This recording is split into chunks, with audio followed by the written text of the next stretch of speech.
चलिए, properties of determinant, सारणी के गुण। ये बेस्ट है कुणाल, शिवम, मंटू, शिवनारायण कुमार, मंटू सिंह, सब कोई के आईडी से बहुत लोग जुड़े हुए हैं। बेस्ड ऑन एक्सरसाइज 4.2, एनसीईआरटी 4.2 पे आधारित ये थ्योरी है। टॉपिक है हमारा प्रॉपर्टीज ऑफ डिटर्मिनेंट। कल जो डिटर्मिनेंट पढ़ाए थे उस डिटर्मिनेंट का क्या क्या गुण है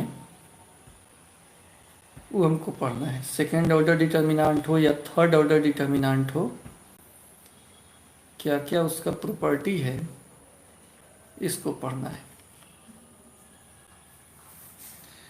तो आइए एक एक करके स्टार्ट करते हैं। बड़ा इंपॉर्टेंट है, 4.2 से हर साल बोर्ड में भी क्वेश्चन आता है।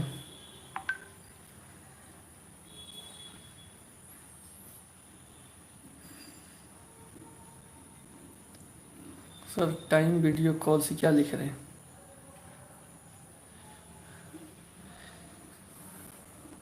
चलिए दिनेश यादव, देखिए तो प्रॉपर्टीज ऑफ डिटर्मिनेंट, सारणी के गुण, और इसमें क्या क्या गुण है एक एक करके हम बात करते हैं।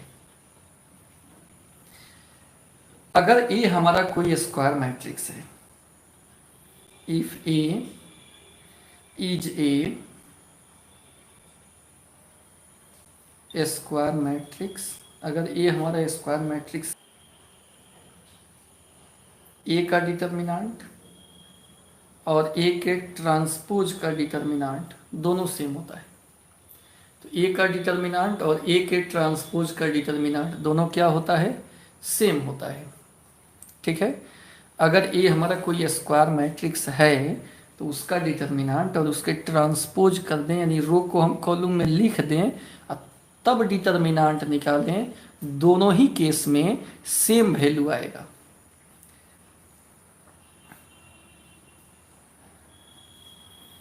यदि ए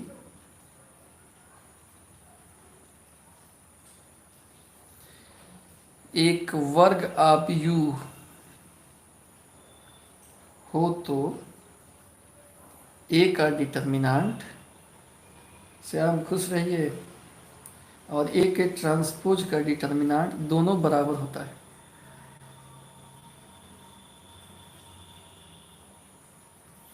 एक एग्जाम्पल से इस बात को हम समझाते हैं आपको। देखिए एक एग्जाम्पल से ये बात क्लियर हो पाएगा।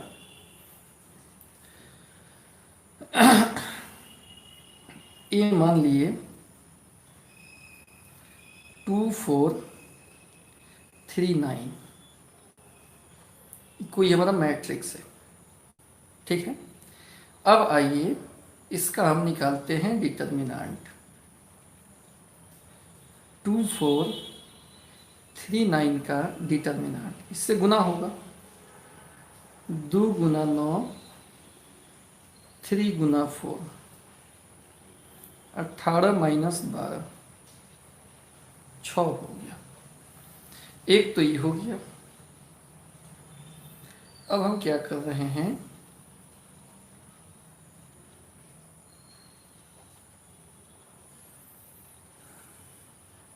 चलिए लड्डू कुमार खुश रहिए।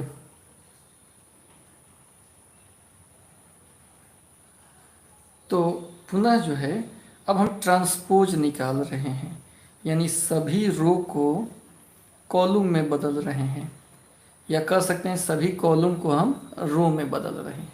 ऐसे इंटरचेंज कर रहे हैं, आपस में बदल रहे हैं। तो जो R1 है ना और R2 है ना, ये सब बदल जाएगा। ये बदलने से क्या मिलता है आपको? ट्रांसपोज मिलता है, परिवर्त मिलता है। तो ए का ट्रांसपोज निकालिए, क्या होगा? ए का ट्रांसपोज क्या होगा? जो ये रो में है ना इसको कॉलम में लिख लेंगे, 2 4 C1 कॉलम में लिखा गया, 3 9 रो में है, कॉलम में लिखा जाएगा। इस सेकेंड कॉलम में लिखा गया। अब नाउ इसका फिर डिटर्मिनेंट निकालिए। 2 3 4 9 का डिटर्मिनेंट, 9 दूना 18, 4 3 12, ये भी आ गया 6, इस समीकरण हो गया 2। फ्रॉम 1 and 2 ए का डिटर्मिनेंट और ट्रांसपोज का डिटर्मिनेंट इक्वल आया। ठीक है, तो इससे क्या निष्कर्ष निकला कि रो को हम कॉलम में बदल भी दे तो भी सारणी का मान नहीं बदलता है। रो को कॉलम में बदल भी दे तो भी सारणी का मान नहीं बदलता है। हेंस कह सकते हैं after interchanging rows and columns,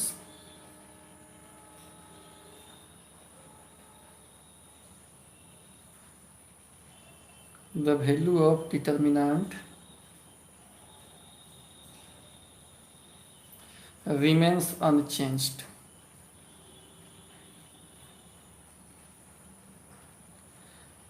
after interchanging rows and columns, row और कॉलम को आपस में बदलने के बाद भी डिटर्मिनेंट का मान नहीं बदलता है।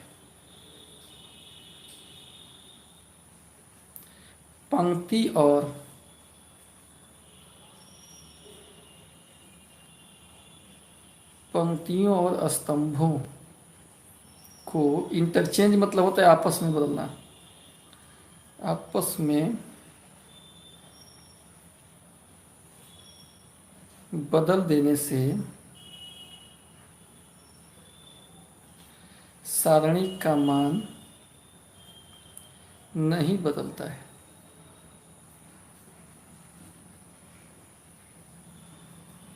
ठीक है, सारणी का मान नहीं बदलता है। बात समझ गए कि रो को अगर हम कॉलम में भी लिख लें तो भी डिटर्मिनेंट निकाले तो दोनों का वैल्यू क्या आएगा, सेम आएगा, सेम आएगा। चलिए इसका स्क्रीनशॉट ले लिया जाए, जल्दी से स्क्रीनशॉट ले लीजिए।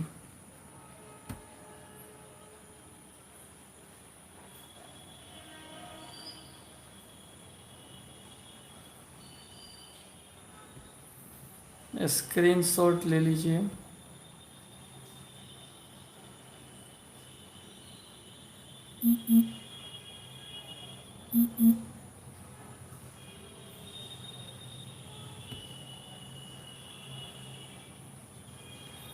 ठीक है, क्लियर हो गया कि रो और कॉलम को आपस में अगर हम बदल भी दें, जैसे यहाँ सिंपल सा डिटर्मिनेंट का मान निकाले हैं, यहाँ इंटरचेंज रो को कॉलम में इंटरचेंज करके डिटर्मिनेंट का मान निकाले हैं, दोनों मान सेम आया है, तो कह सकते हैं कि रो और कॉलम को आपस में बदलेंगे तो सारणी का मान नहीं बदलेगा।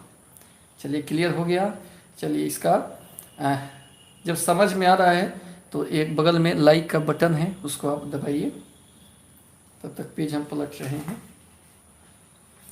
पहला प्रॉपर्टी हुआ।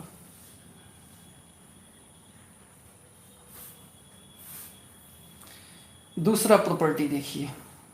प्रॉपर्टी बड़ा इंपॉर्टेंट है, इसके उपयोग से डिटर्मिनेंट का सवाल बिल्कुल आसान हो जाता है, बहुत आसान तरीका से बनता है।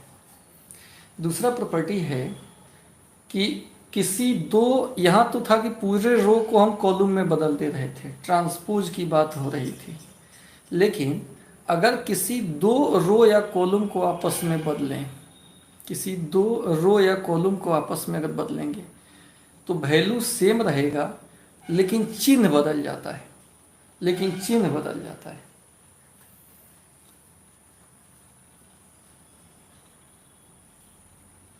by interchanging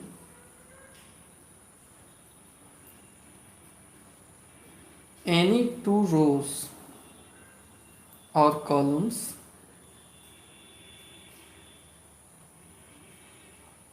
then sign is changed.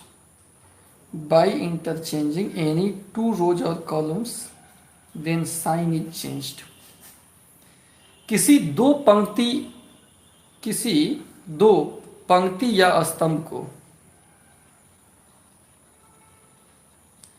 किसी दो पंक्ति या स्तंभ को अगर आपस में बदल दें तो चिन्ह बदल जाता है। इसका हिंदी हम लिख दे रहे हैं। किसी दो पंक्तियों या स्तंभों को आपस में बदल दें तो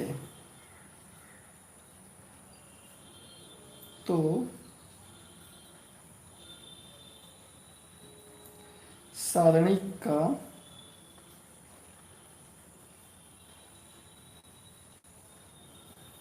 चिन्ह बदल जाता है।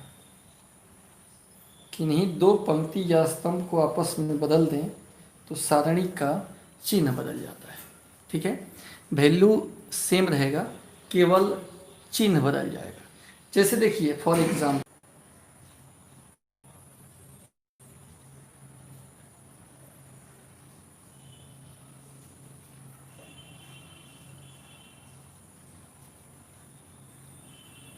नेट का प्रॉब्लम हो गया, 1 मिनट रुक जाइए आप लोग।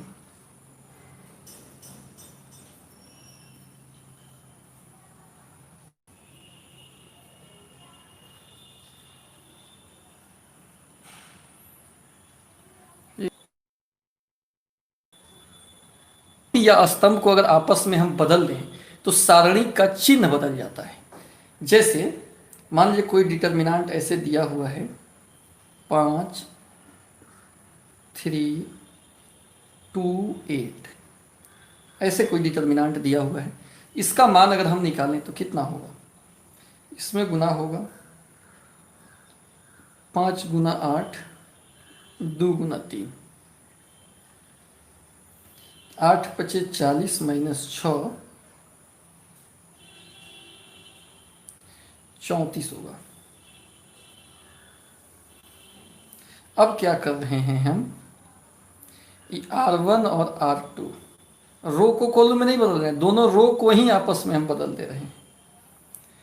R1 बदल दिया R2 से, इसको हम डेल्टा 1 कह देते हैं। तो इससे कुछ अलग डिटर्मिनेंट आएगा, ये बदल देते हैं। सेकेंड रो को फर्स्ट में, फर्स्ट को सेकेंड में, रो किन्हीं दो रो को बदल दे रहे हैं। तो 2 8 ऊपर चला जाएगा, जो सेकेंड रो में है फर्स्ट में चला जाएगा, अब फर्स्ट वाला सेकेंड में आ जाएगा। अब इसका वैल्यू देखिए, 2 गुना 3 5 गुना 8, 3 गुना 6 माइनस 40 माइनस 34। क्या बदल गया, इसका चिन्ह बदल गया कि नहीं, देखिए ध्यान से, चिन्ह बदला कि नहीं, ध्यान से देखिए, चिन्ह इसका बदला कि नहीं, चिन्ह बदल गया। रो को ना बदल के अगर हम कॉलम को ही बदल लें, इस दोनों कॉलम को बदल देते हैं, जो C2 पे है ना उसको पहले लिख दे रहे हैं,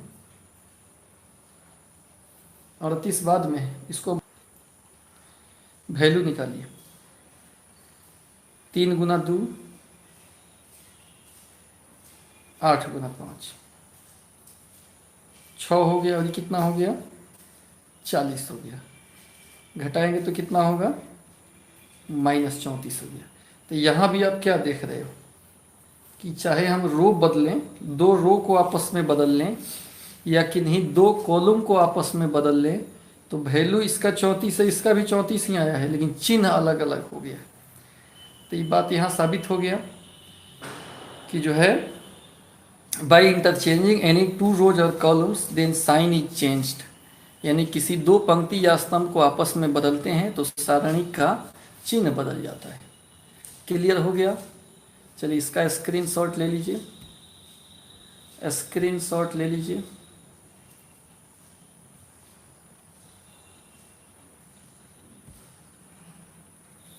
स्क्रीनशॉट हो जाए इसका।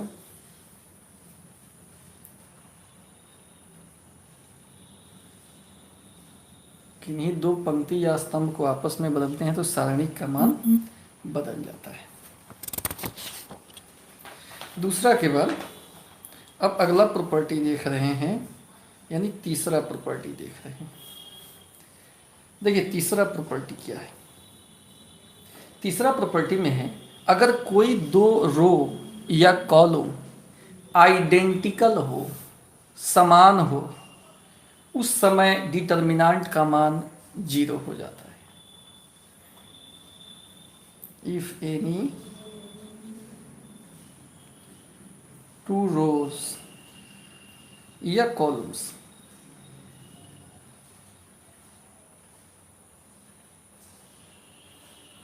are identical, then value of determinant is equal to 0.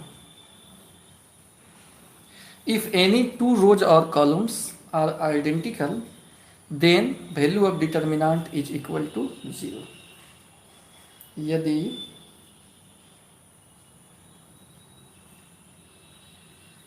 कोई दो पंक्ति या स्तंभ आइडेंटिकल हो, समान हो, तो डिटर्मिनेंट का मान 0 होता है।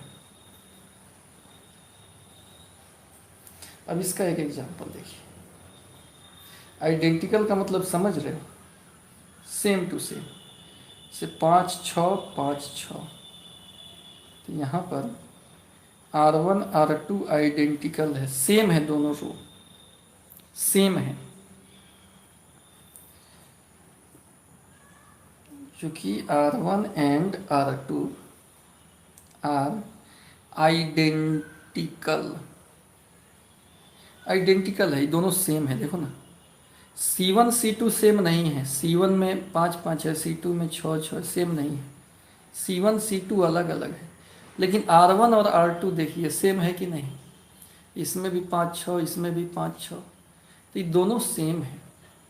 तो जब सेम रहता है, जब सेम रहता है, दो रो आइडेंटिकल रहता है, तो इस समय इस डिटर्मिनेंट का मान निकालेंगे तो पक्का 0 आएगा। 5 गुना 6, 5 गुना 6, 30 माइनस 30, कुल मिलाकर 0 आया। तो यहाँ 0 होगा। ठीक है, समझ रहे हो सब कोई। अगर दो रो आइडेंटिकल है, चाहे दो कॉलम ही आइडेंटिकल अगर हो जाए, जैसे एक और एग्जांपल देखिए, 2 7 और इसमें भी 2 7 लिख दिए। तो कॉलम C1 और C2 आइडेंटिकल है। C1 and C2 are identical, and in this case the value of determinant will be 0. आइए कैलकुलेट करके देखते हैं। 2 इंटू 7 माइनस 7 इंटू 2, 14 माइनस 14 घटकर 0 हो गया। तो प्रॉपर्टी समझ में आया कि नहीं। दो रो या दो कॉलम अगर आइडेंटिकल है, in this case the value of determinant will B 0। ठीक है, समझ रहे हो बात को। अब स्क्रीनशॉट ले लीजिए, लाइक भी करते रहना है इसी बीच बीच में।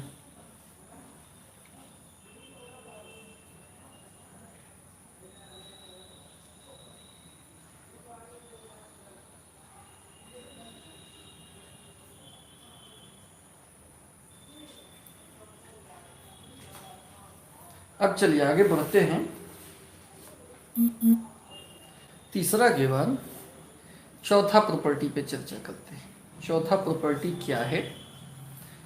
चौथा में है कि अगर कोई दो रो या कॉलम, यदि कोई दो रो या कॉलम प्रोपोर्शनल हो, समान अनुपात में हो, इस स्थिति में भी डिटर्मिनेंट का मान 0 होता है। इफ एनी टू रोज या columns are proportional then value of determinant will be zero. Delta सूचित करते हैं, डिटर्मिनेंट को डेल्टा से सूचित करते हैं, तो इसका मान इस स्थिति में भी जीरो हो जाता है यदि कोई दो पंक्ति या स्तंभ समान अनुपात में हो, तो इस केस में डिटर्मिनेंट का मान जीरो होता है। इसको भी देखा जाए, यदि कोई दो पंक्तियां या स्तंभ समानुपाती हो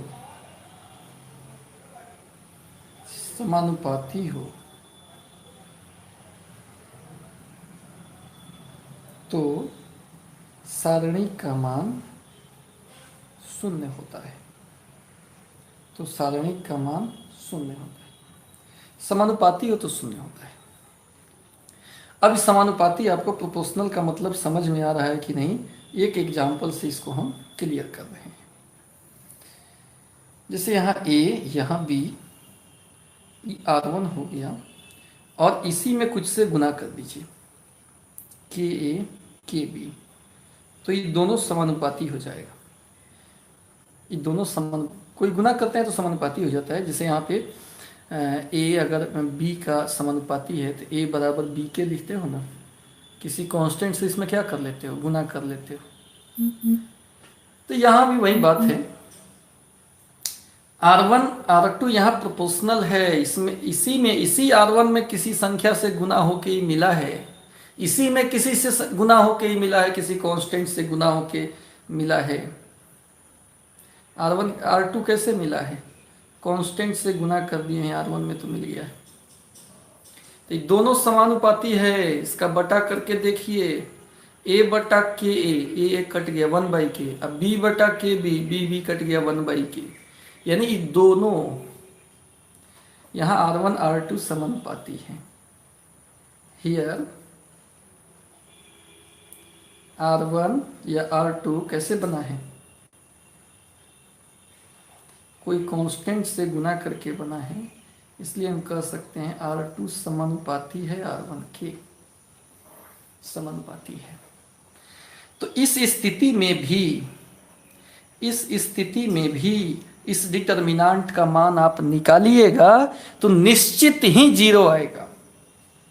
पहले गुना कीजिए, A इंटू के बी, के ए इंटू बी, के ए बी माइनस के ए बी, घटकर कितना हो गया, जीरो हो गया। घटकर कितना हो गया, जीरो हो गया। दिख रहा है, समान अनुपात में है। कोई अंक में सोचते हैं, 2 5 ये R1 हो गया, और यहाँ आप R2 बना लीजिए, कैसे, इसमें कुछ से गुना कर दो, समानुपाती करना है तो गुना तो करना पड़ेगा।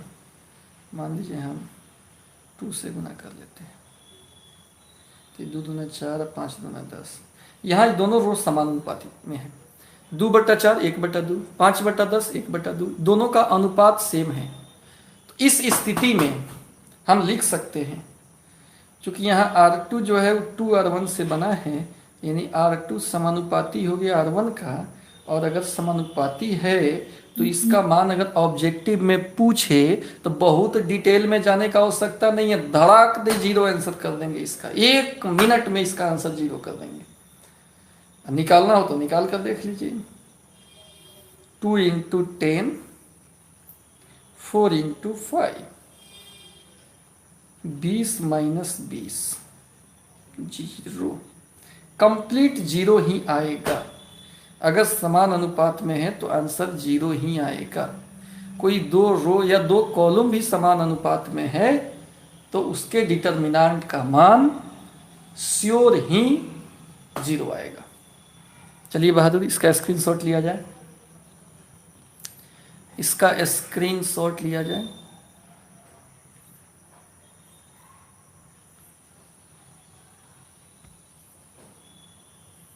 इसका स्क्रीनशॉट ले लीजिए। किसी को दिक्कत हो तो कमेंट करके बताना है।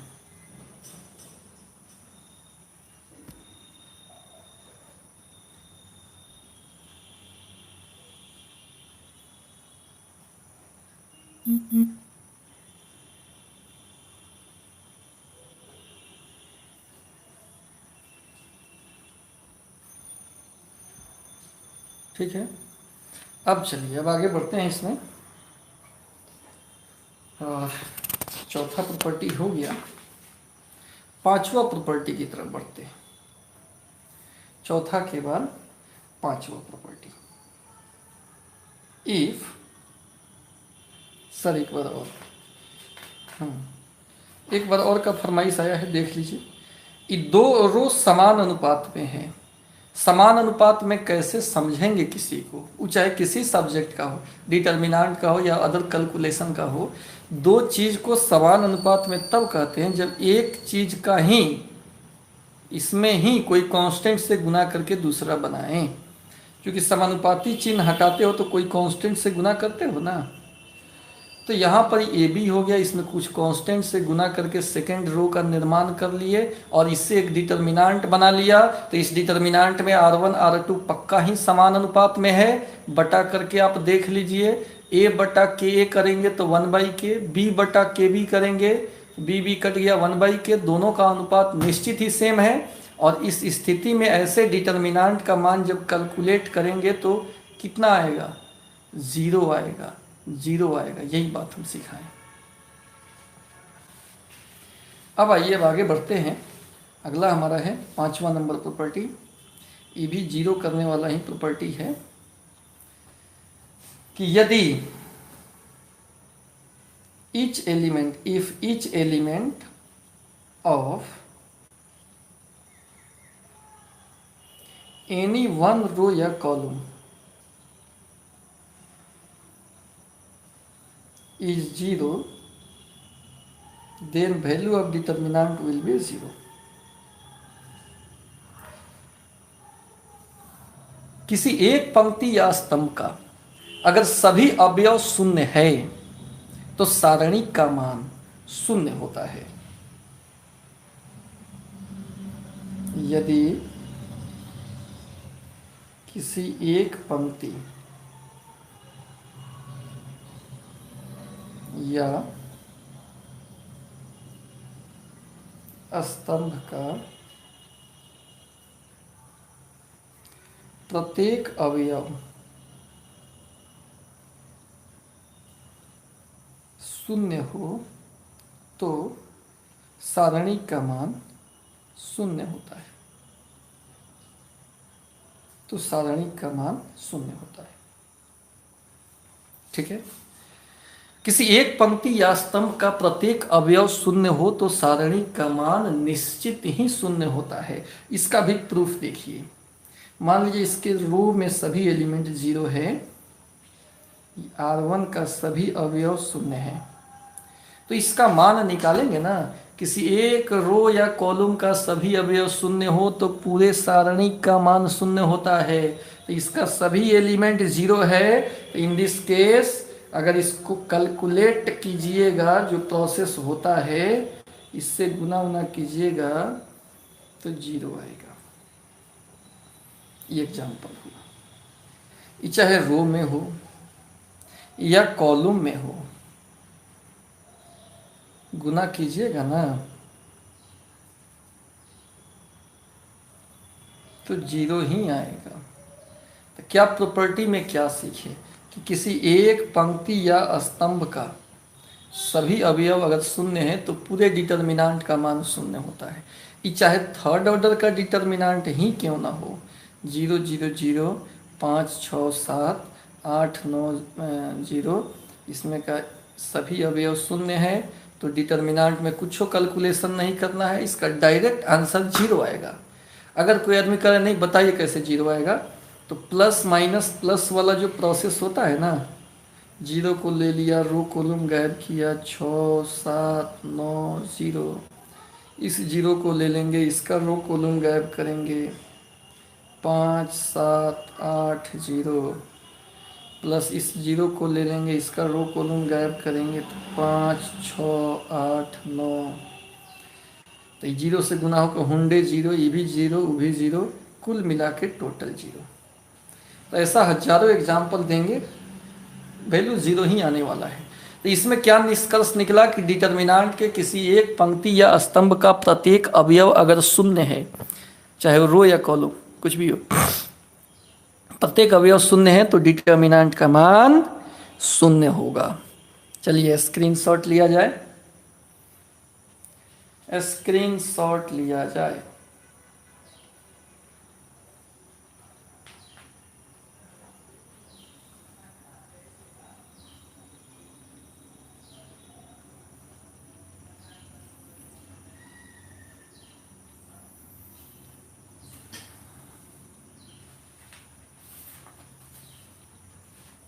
आइए छठा देखते हैं।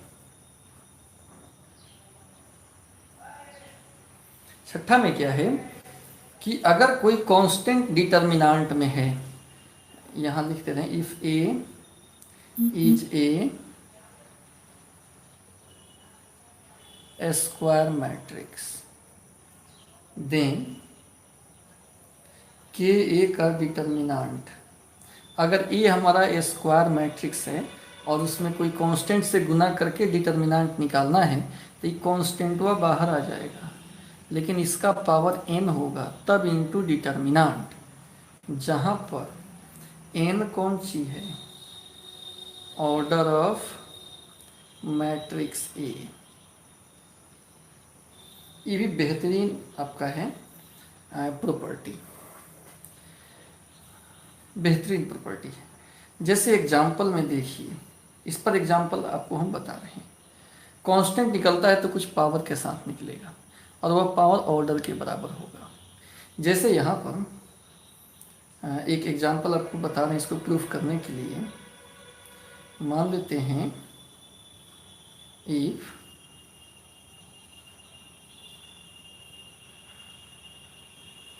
ए इज ए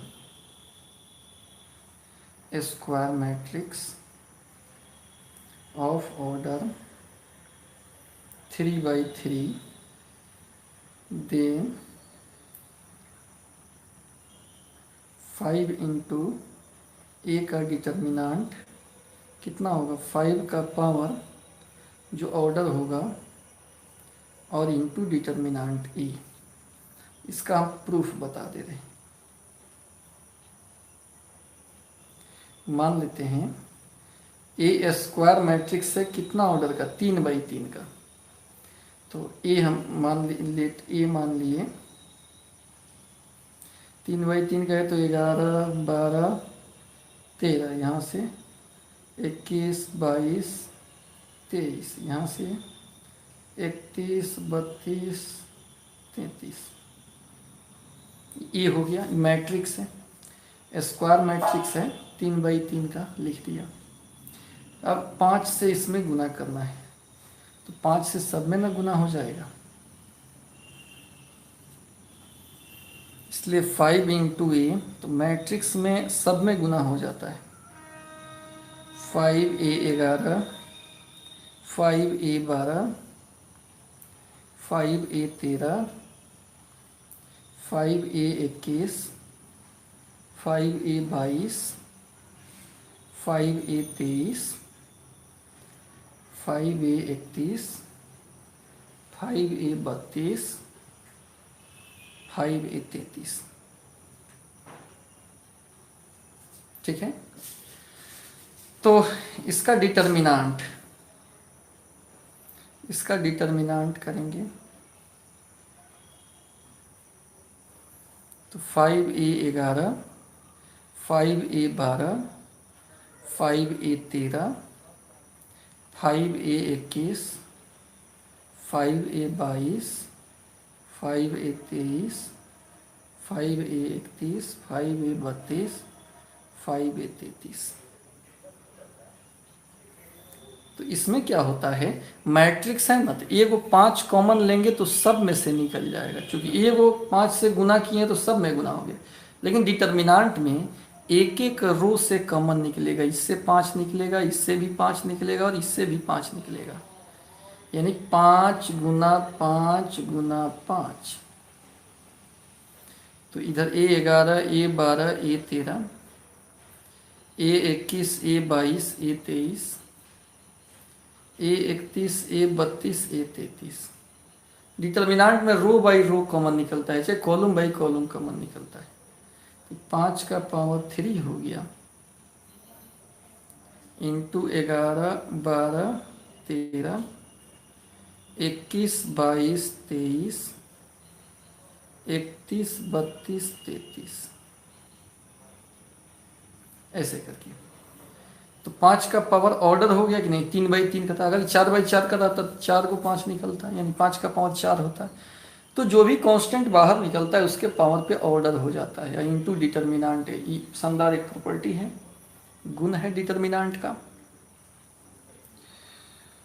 तो इसका वैल्यू आप निकाल लीजिए और इसका निकाल कर इसमें गुना कर दीजिए, दोनों वैल्यू एग्जैक्ट सेम आएगा। तो हम सवाल को हल्का बनाने के लिए पहले ही इसमें से ढेर सारा कॉमन निकाल लिया जाता है, तब इसको तोड़ा जाता है। क्योंकि इसका भी वैल्यू डायरेक्ट इसका वैल्यू भी निकालने पे सेम ही आता है, तो ये इसको तोड़ने की अपेक्षा इसको तोड़ना ज़्यादा आसान है। क्योंकि ढेर सारा कॉमन निकल गया है तो इसका कैलकुलेशन बहुत ही आसानी से हो जाएगा। ठीक है, तो क्या सीखे कि मैट्रिक्स से कॉमन निकालना हो तो एक अंक कॉमन निकलेगा, टोटल निकल जाएगा। लेकिन डिटर्मिनेंट से रो बाई रो या कॉलम बाई कॉलम करके कॉमन बाहर निकालना पड़ता है। इस सब बात को आप ध्यान से सुनिए और इसको दोबारा भी देखिएगा वीडियो सोते समय। चलिए इसका स्क्रीनशॉट लीजिए।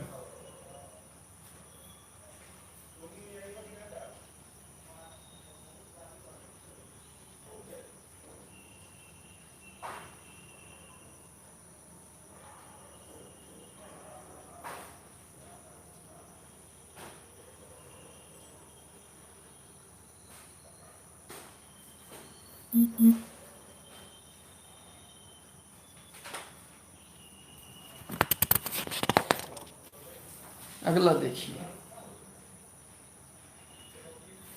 छठा प्रॉपर्टी के बाद सातवां प्रॉपर्टी। सातवां प्रॉपर्टी क्या कहता है? सातवां कहता है कि अगर कोई रो में दूसरे रो को कोई कांस्टेंट से गुना करके ले आकर अगर हम जोड़ दें या घटा लें, या यही काम कॉलम में भी कर लें, किसी रो में दूसरे रो को किसी कांस्टेंट से गुना कर ले आकर जोड़ दें या घटा लें, तो भी डिटर्मिनेंट का वैल्यू नहीं बदलता है। Then value of determinant remains unchanged. इस ऑपरेशन के बाद भी डिटर्मिनेंट का मान नहीं बदलता है। जैसे एग्जाम्पल में देखिए, कोई सिंपल सा डिटर्मिनेंट हम लेकर सोच रहे हैं, 2 3 4 5। ठीक है, इसका मान हम निकाल ले रहे हैं। 2 गुना 5 4 गुना 3 5 गुना 10 माइनस 12 माइनस 2 आया, डेल्टा 1 कह दिए। अब देखिए हम क्या कर रहे हैं, ई है R1, ई है R2।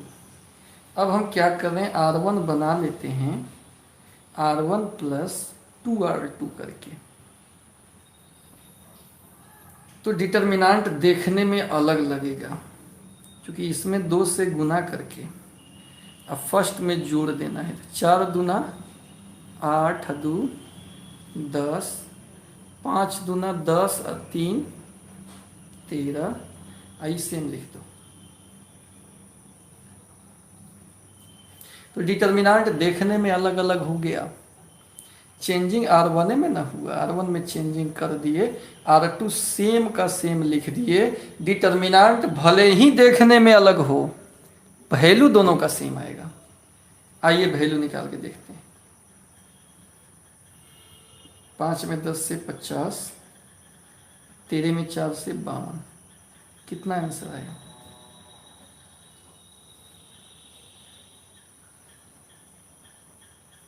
देख रहे हो वैल्यू क्या आया? सेम आया। तो किसी रो में कोई संख्या से गुना करके दूसरे में ले आकर अगर हम जोड़ भी दिए तो डिटर्मिनांट भले ही देखने में अलग अलग हो रहा है, लेकिन लेकिन लेकिन वैल्यू क्या आएगा? सेम आएगा। किसी से गुना करके दूसरे में जोड़ दे रहे हैं तो 8वां प्रॉपर्टी। अच्छा, डायरेक्ट किसी से केवल अगर गुना करना है, मान लो कोई डिटर्मिनांट ऐसे दिया हुआ है ABCD। अब इसमें हम क्या कर रहे हैं, R1 बना लिया, इस R1 में K से गुना करके, खाली गुना करना है, तो आपको भाग भी देना पड़ेगा। तो भाग भी देना पड़ेगा A के, B के, C और D, तो भाग भी देना पड़ेगा। खाली गुना करेंगे किसी रो में तो भाग देना पड़ेगा, और यहाँ गुना करके और दूसरे में लेके जोड़ दे रहे हैं तो वैल्यू सेम आएगा। और इसमें तो अगर डायरेक्ट गुना करेंगे तो भाग देना पड़ेगा, कि फिर कॉमन निकले तो इससे कट के पुनः वही चीज़ आएगा। ये दोनों अलग चीज़ हो गया। केवल गुना करेंगे तो भाग देना पड़ेगा, और गुना करके किसी दूसरे में लाके जोड़ देंगे तो वैल्यू सेम आएगा। अब देखिए, इसी को हम अलग ढंग से बता रहे हैं। हम क्या कर रहे हैं, R1 बना लिया, R1 प्लस KR2, तो क्या हो जाएगा डिटर्मिनांट? इसमें K से गुना करके जोड़ दीजिए तो A प्लस CK, इसमें K से गुना करके जोड़ दीजिए B प्लस DK, बाकी C और D। तो इस स्थिति में उस डेल्टा और डेल्टा डैश का मान सेम आएगा। बात समझ रहे हो? किसी से गुना करके दूसरे में जोड़ देंगे तो वैल्यू नहीं बदलेगा, दोनों का सेम आएगा, लेकिन केवल अगर गुना करेंगे तो भाग देना पड़ेगा, और किसी से गुना करके दूसरे में जोड़ेंगे तो वैल्यू सेम होगा। यहाँ हम बता दिए मान निकाल कर, दोनों का वैल्यू क्या आया है? सेम आया है। तो इस बात को ठंडा दिमाग से आप सोचिएगा, और भी कुछ अपने से एग्जाम्पल सोचकर, और इसको आप देखिएगा। पहले इसका स्क्रीनशॉट ले लो।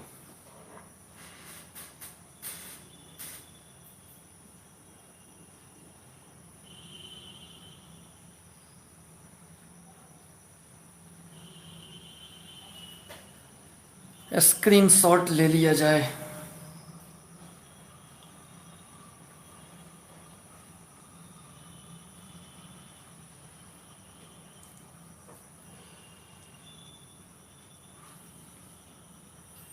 ये हो गया, 8वां प्रॉपर्टी था।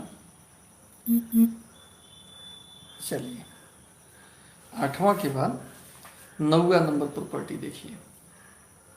इसमें बड़ा रिलैक्स महसूस हो रहा है, क्योंकि थोड़ा सा भी बैच है तो उसमें हल्ला वल्ला भी होता है, इसमें कोई हल्ला नहीं। आप भी सिंगल बैठे होंगे क्या? 9वां नंबर प्रॉपर्टी में देखिए कि किसी रो का कोई एलिमेंट अगर प्लस में है, चाहे कॉलम का, तो इसको हम दो पार्ट में तोड़ सकते हैं, ACXY प्लस BDXY। डिटर्मिनांट के किसी एक पंक्ति या स्तंभ का प्रत्येक अवयव दो या अधिक पदों के योग के रूप में लिखा है तो पूरे डिटर्मिनांट को दो या अधिक डिटर्मिनांट के योग के रूप में लिख सकते हैं। फिर से सुनिए, डिटर्मिनांट के किसी एक पंक्ति या स्तंभ का प्रत्येक अवयव दो या अधिक पदों के योग के रूप में लिखा है तो डिटर्मिनांट को दो या अधिक डिटर्मिनांट के योग के रूप में लिख सकते हैं। यहाँ देखिए, या इस टाइप का भी रहे,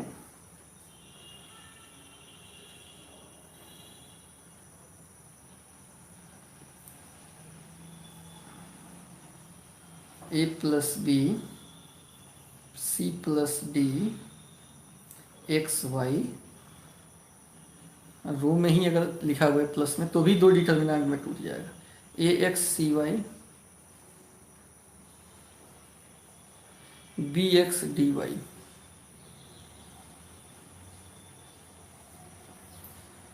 समझ गए बात को। डिटर्मिनांट के किसी एक पंक्ति या स्तंभ का प्रत्येक अवयव दो या अधिक पदों के योग के रूप में लिखा हुआ हो, तो पूरे डिटर्मिनांट को दो या अधिक डिटर्मिनांट के योग के रूप में हम लिख सकते हैं।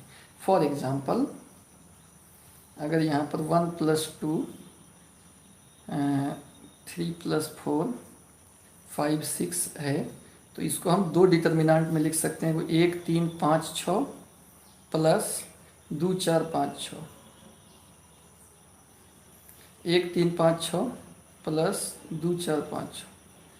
अब इसका सॉल्व करके आपको हम बता देते हैं। पहले एलएचएस ले लिए। 1 + 2 5, 3 + 4 6, तो 2 1 3 5 4 3 7 6 6 3 18 और 7 5 35, 15 में से 8 गया 7, 2 में से 1 गया -17 आया। आरएचएस तोड़ कर देखिए, आरएचएस में कितना है? 1 5 3 6, 2 5 4 6, 6 एकम 6 -5 3 15, 6 दूना 12 -5 होगा 20, 6 में से 15 गया,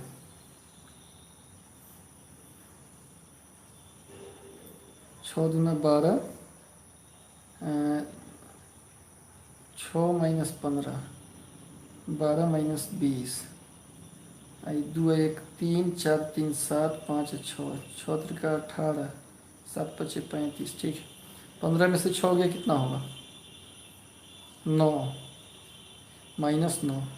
20 में से 12 में से 20 गया -8, -9 -8 -17, दोनों सेम आया, दोनों देखिए सेम आया।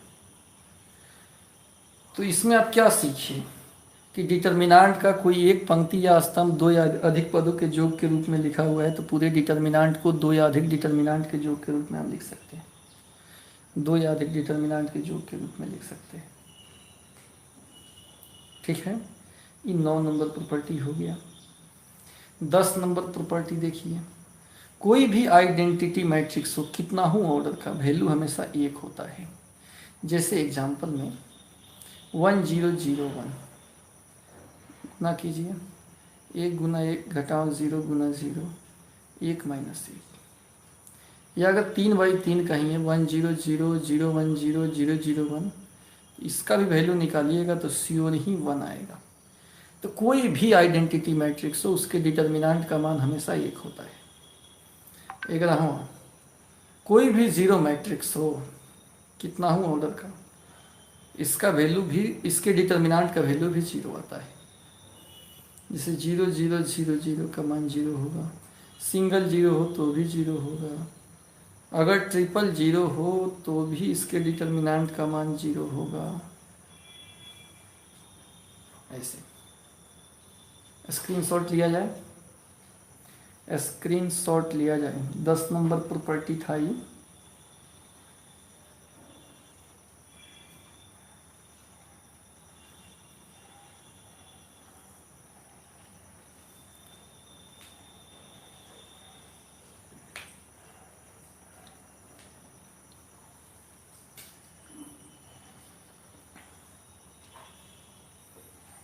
कितना हो ऑर्डर का जीरो मैट्रिक्स हो, उसके डिटर्मिनेंट का वैल्यू हमेशा 0 होता है। समझ गए बात को। अब आगे बढ़ते हैं। 11 नंबर प्रॉपर्टी था ये। सर 1p, फिर से 1p कथी लिख दिया ये,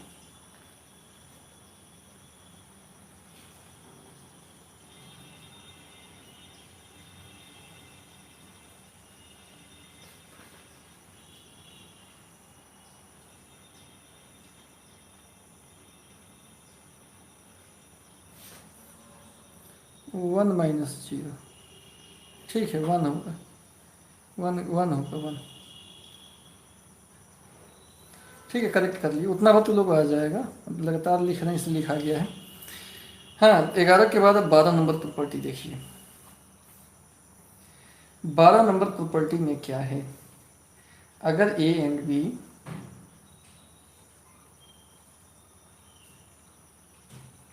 are square matrices of same order. Same order का स्क्वायर मैट्रिसेस अगर है तो गुना करके डिटर्मिनेंट निकालो, अलग अलग डिटर्मिनेंट निकाल कर गुना करो, वैल्यू सेम आता है।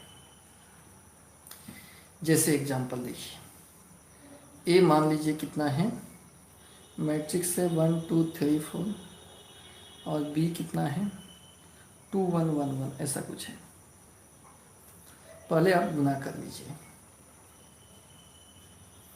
1 2 3 4 में गुना हो जाएगा 2 1 1 1 से।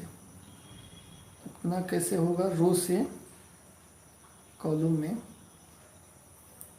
तो एक में 2 से गुना होगा 2, 2 में 1 से गुना होगा +2। इससे सेकंड में 1 एकम 1 2 एकम 2। अब इससे 3 गुना 6 4 एकम 4, 3 एकम 3 4 एकम 4, 2 2 4 2 1 3 6 4 10 4 3 7। अब इसका डिटर्मिनेंट निकालिए। आइए इसका डिटर्मिनेंट निकाला जाए। ए बी का डिटर्मिनेंट तो कितना होगा, 4 3 10 7, 7 चौका 28 10 3 30 -2 आया। फिर अलग अलग डिटर्मिनेंट निकालेंगे ए का बी का, तब देखेंगे क्या होगा। ए का मतलब कौन सी, 1 2 3 4। बी का मतलब कौन सी, 2 1 1 1। सॉल्व कर लीजिए। 4 एकम 4 -3 गुना 6, 2 एकम 2 -1, -2 गुना 1 -2, दोनों सेम आया। फ्रॉम 1 एंड 2 ए बी का डिटर्मिनेंट अलग अलग डिटर्मिनेंट में टूट जाता है। ठीक है, तो ये भी एक बात था। इसका भी स्क्रीनशॉट ले लीजिए। ए और बी स्क्वायर मैट्रिसेस हो सेम ऑर्डर का, तो ए बी का डिटर्मिनेंट ए इंटू डिटर्मिनेंट बी के बराबर होता है। स्क्रीनशॉट ले लीजिए।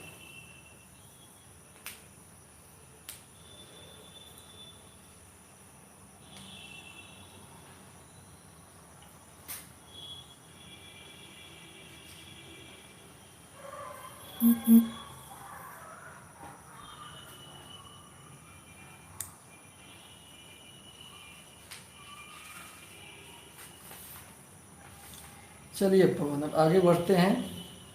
पवन बहुत गलती पकड़ रहे हैं। देखिए, ये कै नंबर प्रॉपर्टी था, ये था 12 नंबर प्रॉपर्टी। अब 13 नंबर प्रॉपर्टी समझा जाए क्या है। 12 के बाद 13 नंबर प्रॉपर्टी। 13 में है कि अगर ए स्क्वायर मैट्रिक्स हो तो ए के पावर n का डिटर्मिनेंट या डिटर्मिनेंट ए का पावर n सेम होता है। जहाँ पर ए जो है स्क्वायर मैट्रिक्स है।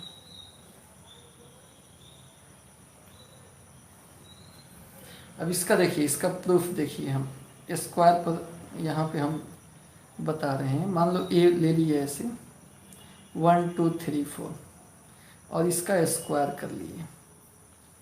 1 2 3 4 में 1 2 3 4 से गुना हो जाएगा। गुना रो से कॉलम में होता है। 1 एकम 1 + 6, 1 दूना 2 + 8, इससे 3 एकम 3 + 12, 3 6 + 16, कितना हो जाएगा, 6 × 1 7, 8 2 10, 12 3 15, 16 6 22। अब इसका डिटर्मिनेंट निकाल रहे हैं, ध्यान दीजिएगा।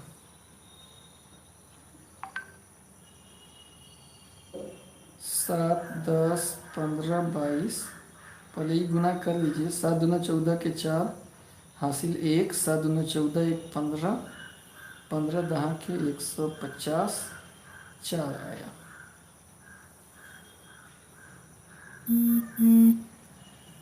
अब आप फिर जो है पहले ही डिटर्मिनेंट निकाल लीजिए। गुना कीजिए 1 गुना 4, 3 गुना 2, 4 माइनस 6 माइनस 2 आया। इसका स्क्वायर कीजिए प्लस 4 हो गया। एक और 2 से क्या सीखे कि ए स्क्वायर का डिटर्मिनांट या डिटर्मिनांट का स्क्वायर दोनों सेम होगा। यहाँ ए स्क्वायर का डिटर्मिनांट और यहाँ डिटर्मिनांट ए का स्क्वायर, और दोनों सेम आया है। यानी अंदर हो या ऊपर हो जाए, दोनों वैल्यू सेम होता है। इसी आधार पर इसको हम लिखे हैं।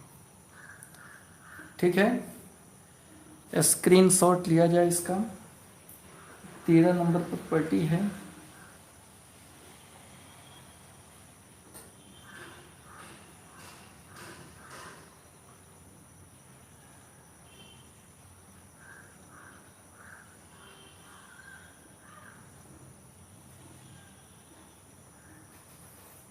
हो गया स्क्रीनशॉट? चलिए 14 नंबर प्रॉपर्टी देखिए। 14 नंबर प्रॉपर्टी है कि डायगोनल मैट्रिक्स का determinant product of diagonal element होता है। प्रोडक्ट ऑफ डायगोनल एलिमेंट्स होता है। हिंदी में अगर देखें, विकर्ण आव्यूह का डिटर्मिनांट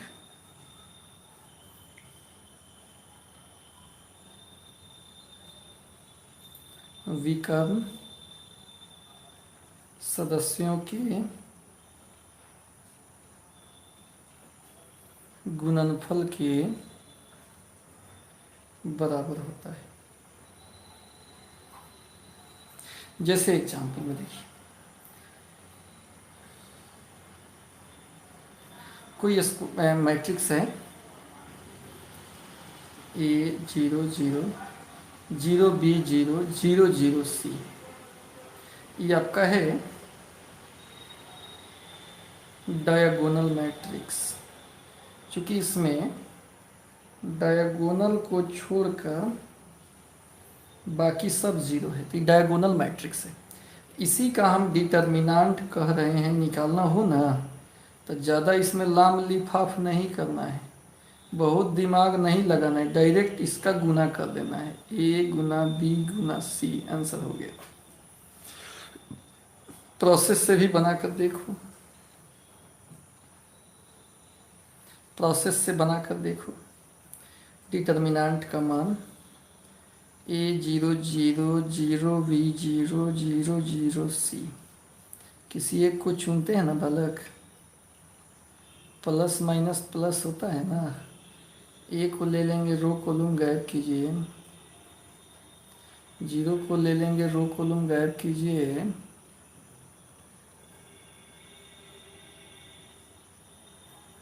जीरो जीरो जीरो सी। फिर प्लस में इस 0 को लेंगे तो इसका रो कॉलम गायब। 0 B 0 0,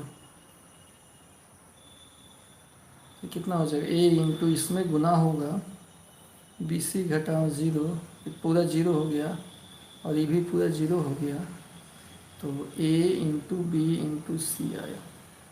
सेम आंसर आया। तो हम इतना काहे के लिए इतना करेंगे? प्रोसेस से काहे के लिए करेंगे? अगर ये ऑब्जेक्टिव में पूछा है तो डायगोनल से गुना कर लेंगे। जैसे 2014 में एक पूछा हुआ था, 2012 में, कि ऐसे एक डिटर्मिनांट ऑब्जेक्टिव में दे दिया था 2 0 0 0 5 0 0 0 4, और इसका मान पूछ रहा था। डायरेक्ट गुना कर लेंगे। 2 गुना 5 गुना 4, 40 आंसर हो जाएगा। आगे समझ में? तो डायगोनल मैट्रिक्स अगर है तो उसका डिटर्मिनांट डायरेक्ट गुना करके हम लोग लिख लेते हैं।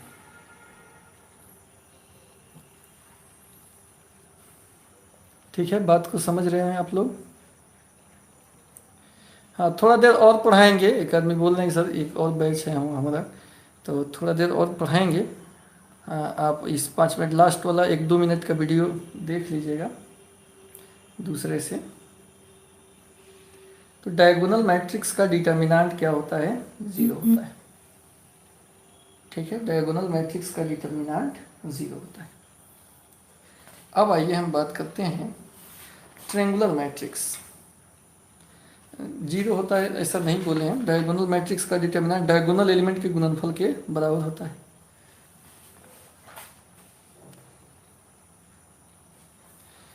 ये क्या नंबर प्रॉपर्टी था? 14 नंबर था। 15 नंबर प्रॉपर्टी देख लीजिए। 15 में है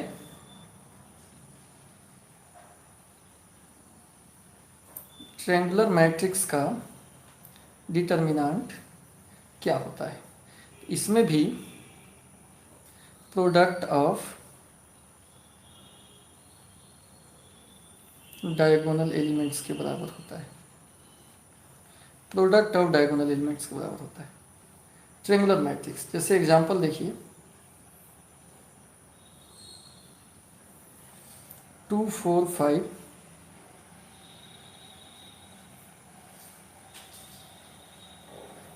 0 7 1 0 0 5 ये ट्रायंगुलर मैट्रिक्स है। कौन मैट्रिक्स है? ये ट्रायंगुलर मैट्रिक्स है।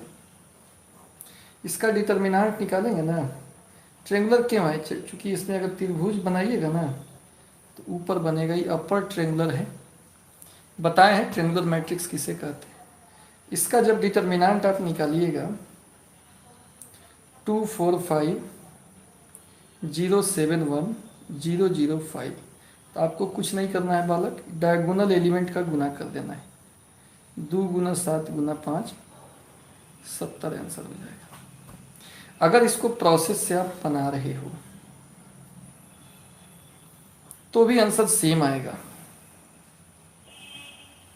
2 4 5 0 7 1 0 0 5 तो आपको बताएं जिसमें 0 का संख्या अधिक हो उसी को चुनकर बनाना है।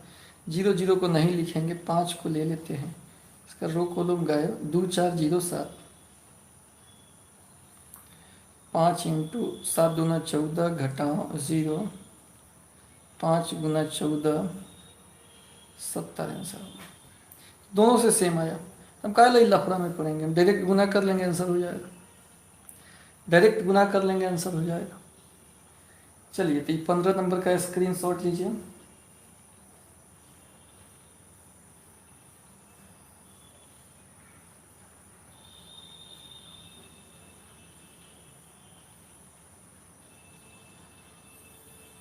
स्क्रीनशॉट इसका ले लीजिए।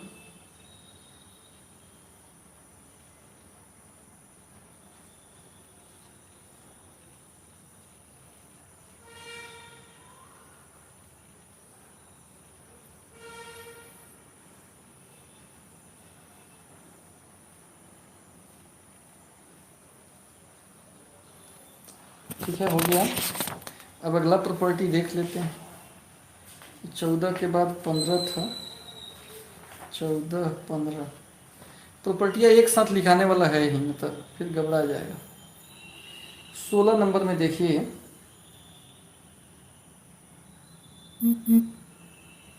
ऑर्थोगोनल मैट्रिक्स का डिटर्मिनेंट क्या होता है। +1 होता है या -1 होता है।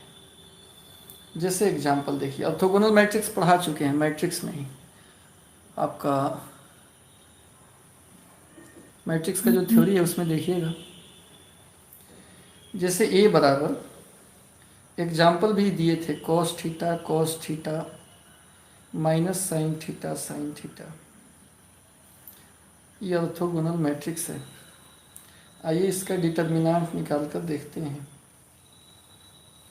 ये सब ऑब्जेक्टिव के लिए रामबाण है।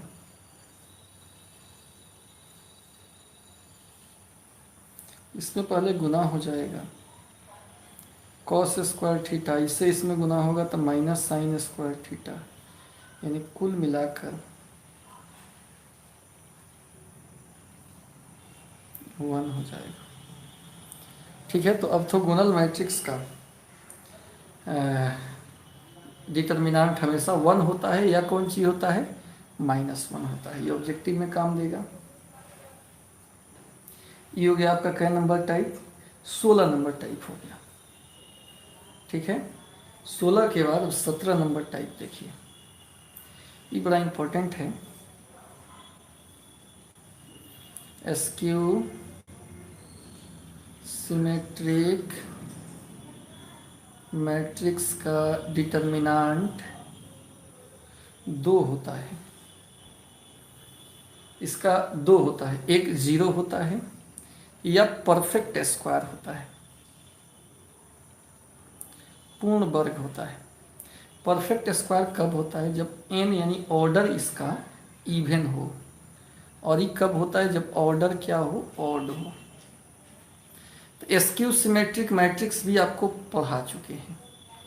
हिंदी होता है विषम सममित आव्यूह, विषम सममित, सममित लिखा था, सममित आव्यूह।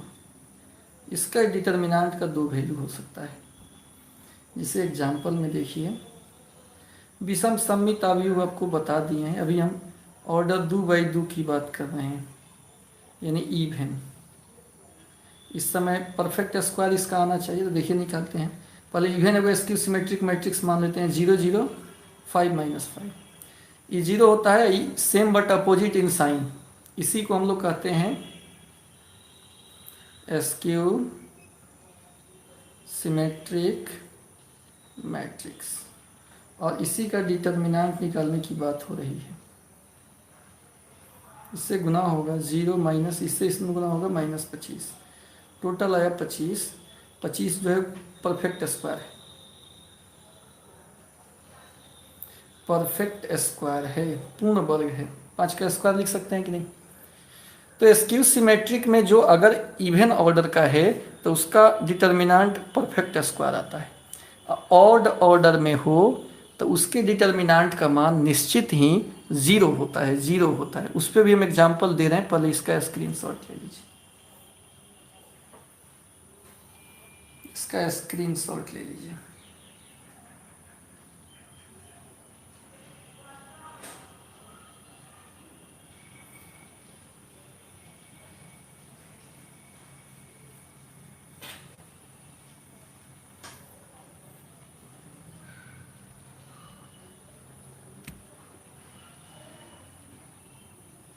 हो गया स्क्रीनशॉट। अब आइए, ठीक, अब एक और एग्जांपल देते हैं ऑड पावर वाला। 0 0 0 डायगोनली 0, यहाँ सेम अपोजिट इन साइन लिखा था, 5 -5 7 -7 2 -2। इसका ऑर्डर अगर देखेंगे तो 3/3 का है। इसका डिटर्मिनेंट अगर निकालेंगे तो 0 आएगा निश्चित ही। 0 -5 -7 5 0 -2 7 2 0। इसी को हम चुन लेते हैं, प्लस माइनस प्लस। 7 को लिख देंगे, इसका रो कॉलम गायब होगा, -5 -7 0 -2, माइनस इस 2 को लिख लेंगे, रो कॉलम गायब होगा, 0 -7 5 -2, प्लस 0 को लेंगे तो इसका भी रो कॉलम गायब, 0 -5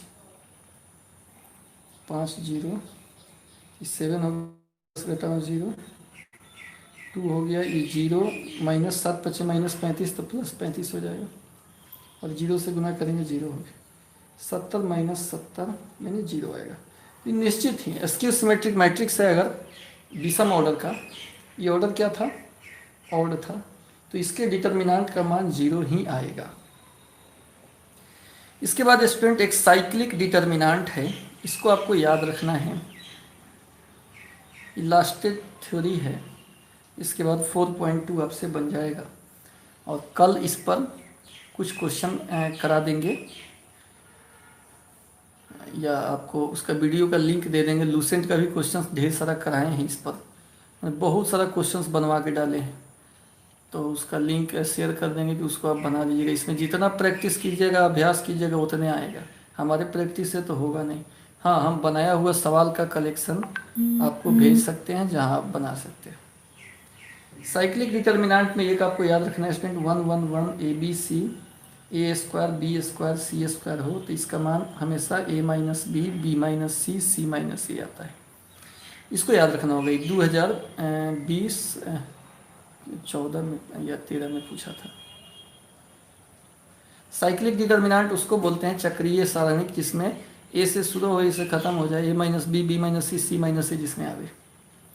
दूसरा 1 1 1 A B C A cube B cube C cube हो तो इसका मान होता है A minus B minus C minus A into A plus B plus C. ठीक है, तो एक मिनट रुक जाइए।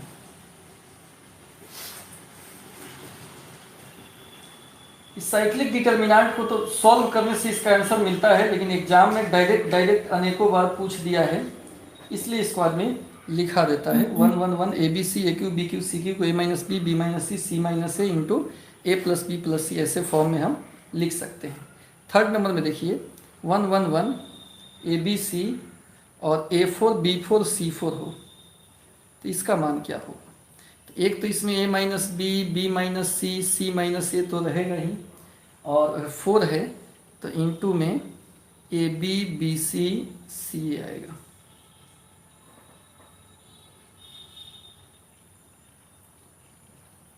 और एक और आना चाहिए ए square B square C square, इतना आता है। अब आप इसको आप चेक कर लीजिएगा, देख लीजिएगा अपना बनाकर, या हम ही चेक कर दे रहे हैं। रुक जाओ, थोड़ा देर रुक जाएगा तो हम चेक कर देंगे। इसको आपको डायरेक्ट इसके वैल्यू को रट जाना है ऑब्जेक्टिव के लिए, नहीं तो बनाना है। तो प्रोसेस से हम सब बनाएंगे अगले क्लास।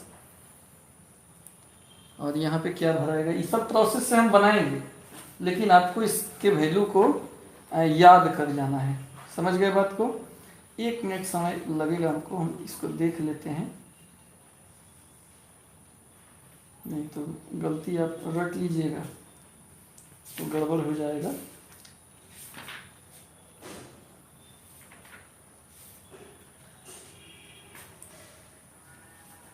मिला लेना होता है किताब से, जो है खोज कर इसको लिखना होता है, और इसको आपको याद करवा देते हैं, इससे बड़ी फायदा होता है। 1 मिनट सबको वेट कर लीजिए। तो इसमें जो प्रॉपर्टी आपको हम बताए हैं वो प्रॉपर्टी किताब में आप खोजिएगा तो 7-8 प्रॉपर्टी ही हैं, लेकिन हम जो प्रॉपर्टी आपको बता दिए इसमें आपका ऑल पॉसिबल, इससे कोई भी सवाल बन जाएगा। इससे आप डिटर्मिनेंट के किसी भी सवाल को बनाना चाहिएगा तो बन जाएगा। ऐसे हम आपको लूसेंट का बनाए हैं, उसका भी लिंक दे देंगे। और 1 मिनट रुक जाइएगा। और NCERT का भी सॉल्व किए हुए हैं एक्सरसाइज, उसको भी आपको देख लेना है। हाँ, मिला लीजिए। 1 1 1 A B C A square B square C square का A minus B minus C minus A होता है। इसका A minus B minus C A plus C होता है, सही लिखे हैं। और इसका A minus B minus C minus A B C A square C square, ठीक है। इसका 1 1 1 A square B square C square A cube B cube C का A minus B minus C minus A into A B plus C A होता है। ठीक है, confirm हो लिए, इतना ही होता है। इसको आप रट जाइएगा। अब 2014 में ही पूछा हुआ था ऑब्जेक्टिव में, तो आप ऑब्जेक्टिव के लिए बनाने लगेंगे तब तो समय ज़्यादा लगेगा, तो इसको हम रट ही लेंगे साइक्लिक डिटर्मिनेंट को ही। इसको बनाएंगे कैसे, तो ये आपके NCERT की किताब का क्वेश्चन है। इसमें से इसको घटाएंगे, इसमें से इसको घटाएंगे, डबल जीरो आएगा। प्रॉपर्टी के इस्तेमाल से ही प्रूफ हो जाएगा, लेकिन वो अलग चीज़ है, तो एक्सरसाइज में हम लोग बनाएंगे प्रूफ। ऑब्जेक्टिव के लिए इसको डायरेक्ट याद रखेंगे। ठीक है, तो आज थोड़ा सा 10 मिनट ज़्यादा लगा, लेकिन यहाँ थ्योरी आपका एंड हो गया। अब आप NCERT का एक्सरसाइज 4.2 इसको कवर कर लेंगे, और लूसेंट का भी जो डिटर्मिनेंट का एक्सरसाइज है वो आप बना सकते हैं। इस दोनों का कंप्लीट सॉल्यूशन किया हुआ लिंक हमारे पास है यूट्यूब पे। हम एक क्वेश्चन बनाए हैं, तो उस क्वेश्चन का लिंक जो है हम भेज देंगे आपको ग्रुप में, जो टेलीग्राम ग्रुप बनाए हैं। जो टेलीग्राम से नहीं जुड़े हैं नीचे डिस्क्रिप्शन में उसका लिंक है, वहाँ से जुड़ जाएंगे। पहले प्ले स्टोर में जाकर टेलीग्राम डाउनलोड करेंगे और वहाँ से जुड़ जाएंगे। तो 4.2 का कंप्लीट थ्योरी हो गया। ये आपको तभी आएगा जब इसको आप अपने कॉपी पे नोट करोगे और दोबारा नोट करोगे तो बहुत सारा डाउट इसमें क्लियर होगा। और फिर रात को कम से कम सोते समय एक बार और इस वीडियो को ज़रूर आप देखिएगा। हमेशा बैठ कर पढ़ना है, सोकर पढ़िएगा तो नींद आ जाएगा। तो आज के लिए इतना ही, थैंक यू, कल मिलते हैं। अभी तक जो लाइक नहीं किए होंगे वो लाइक कर दो।